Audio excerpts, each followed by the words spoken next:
So today I'm going to take a quick look at this paper that was published in the Lancet, which is a prestigious health journal.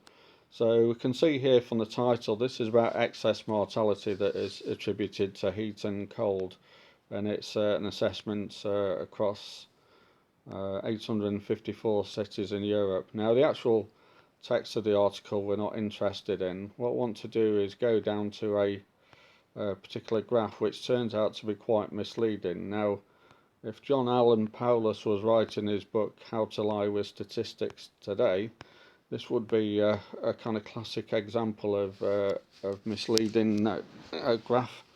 So if we look here, so we can see that there's a list of countries down on the left, and then there's colours to the left of the graph that are kind of various shades of blue to represent cold deaths, and then various sort of shades of red to the right to represent heat deaths. We can see the actual shading there is slightly different to represent different age groups.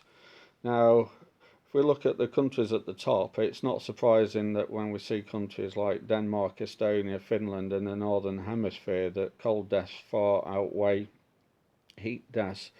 But if we go further down, on first kind of blush of this graph, it looks like countries like, if we look at Croatia, it looks like they actually have more heat deaths than cold deaths.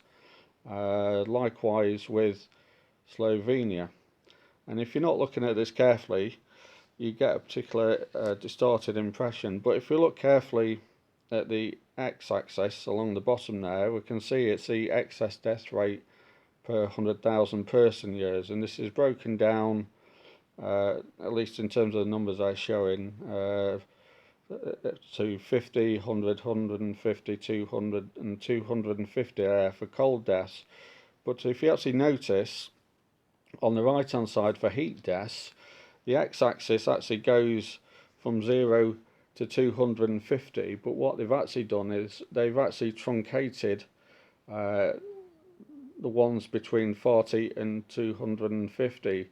So therefore the axis is kind of totally skewed in relation to the one for the cold deaths. Now I have seen the corrected graph somewhere on the internet, and as you won't be surprised, is it means that the heat deaths on the right actually get sliced inwards quite substantially to make them in proportion to the cold deaths. And so therefore, in reality, Croatia doesn't have more heat deaths than cold deaths.